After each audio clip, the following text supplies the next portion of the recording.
Hello, this is the LEGO Marvel Spider-Man Far From Home Hydro Man Attack set.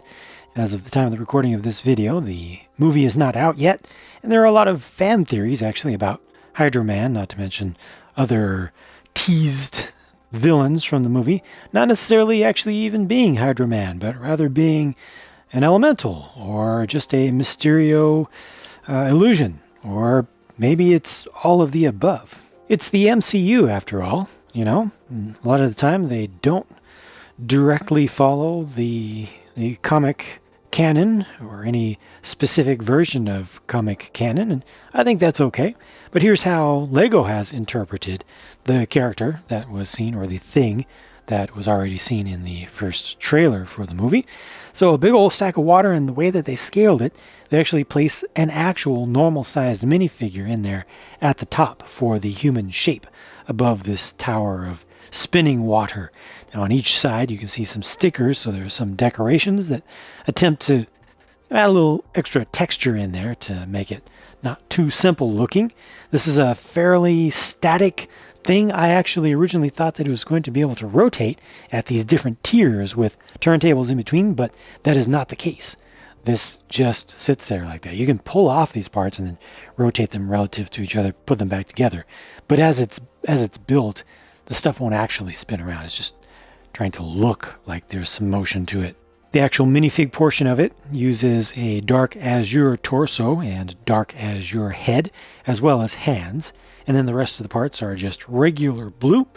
And I think this is okay for what it is. I don't know, I almost feel like it looks a little bit too human here, but then again, I haven't seen the movie because it's not out yet, so I don't know if there's going to be a form where he'll kind of come down, or it will come down just onto land and just walk around normally without being at a regular size, and possibly it would have more of a perfect humanoid form at that point. I don't know, but this is what they gave us in Lego form. It looks like around the back, and there's no printing on the front of the leg, so there's nothing that you're missing here. The main structure build gives you a little bit of Venice, Italy, with a suggestion of the Rialto Bridge, but as I was worried about when I first saw the photographs of this set, this is just a thin, it's a one stud thick section back there for the main structure going over the arch. So it's almost a facade, even though it's behind there, and that just leaves a bunch of room open for figures to actually be posed there. Fortunately, this entire build is a bit larger than I expected relative to the size of figures, so display value is decent here.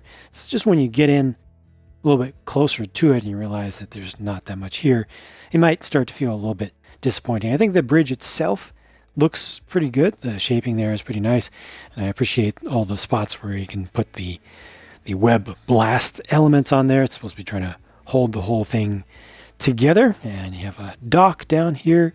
There's also a rat down in one of the tunnels beneath. You can also place web elements around the back here. This is to blow off the top of the bridge, so a little bit of an action feature there to get some motion going, and that just does this, knocks a bunch of stuff off, and it's fairly easy to put back on because it's just two sub-assemblies. There's a similar action feature button over here, which I think would have been more appropriate to put on this side just to keep everything a little bit more clean on the display side, the main display side. This actually doesn't break things though. It just flips up a little bit of the patio over here with this one desk, or one table, and one chair. So if you hit it hard enough, it'll flip up, but then you have to get it just right.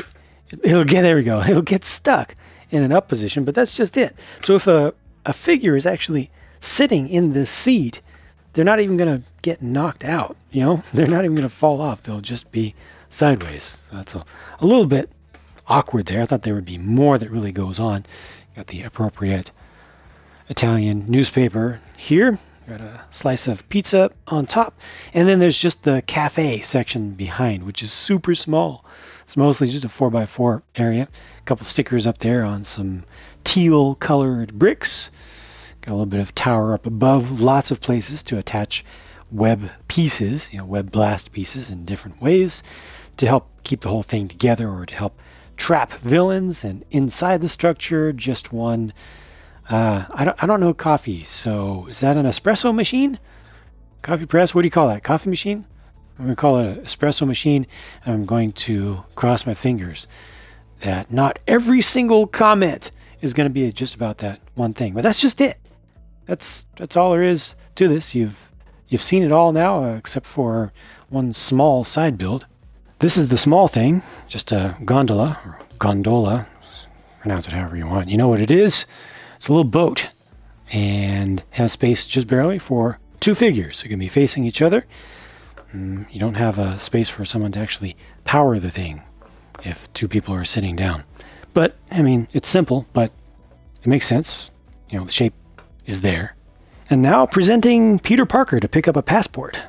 He's got the partial cowl there, which I think is a really cool piece. It's a swimming cap that's just printed with the eyes on it. I think it's cool. Could have used a little bit more print for more detail, but I think it's fine for what it is and may actually be accurate. I don't remember if he has a full one there, full suit or just kind of a stand-in version. But I like it. I like the piece. And I also like the print for that torso, showing the suit underneath. And there's just really good detail to the torso. Anyway, I feel like this one's going to be a little bit collectible in the future. Print on the back with the hoodie on the outside, I think is just fine.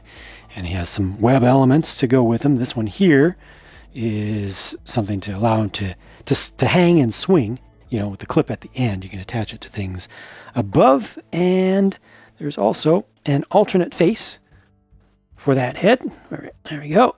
Just looking a little bit scared. And they also include a hairpiece. Sweet.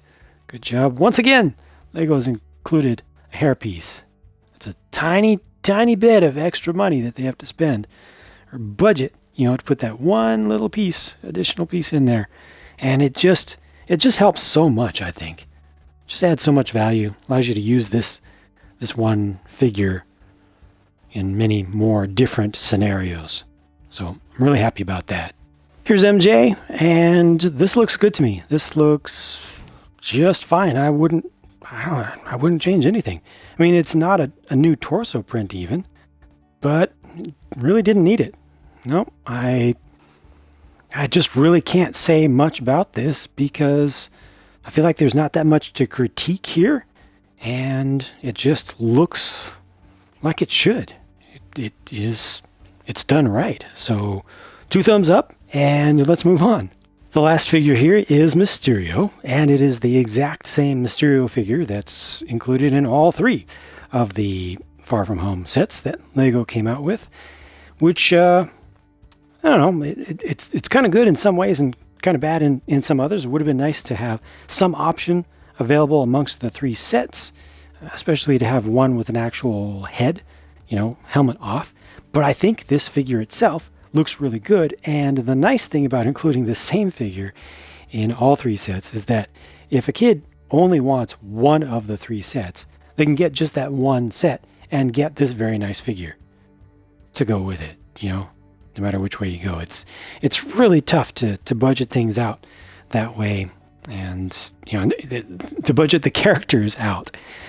No matter what you do, there will be people who will be unhappy with the decision. Certainly if they had made 3 different versions of them, or if they had only put this in one of the sets, then it'd be like, why'd you have to put it in that set? That's not the one that I want. That's the worst set. Instead they've got 3 of the same in 3 different sets. It's like, why do we have to get 3 different ones of these? Well, at least you could treat them as Mysterio illusions, Last up, these are the remaining parts in the set. So these over here are all the spares, the true leftovers, and then there are also 3 more pieces from the Web Blast pack. They always have the same whole series of parts that come together. And yeah, that's just it. Some of these things are pretty cool, including the extra printed pizza piece. It's 471 pieces for $40 US, and I cannot complain about that value-wise. Like I said, the main structure definitely is more impressive to me than I expected. Mostly because of pictures like this, where they've really angled the whole thing away from you and then just used a whole lot of depth of field, which doesn't do justice. It looks so much larger in person and nicer. You know, they were really trying to squeeze it into this rather vertical format of space that they have.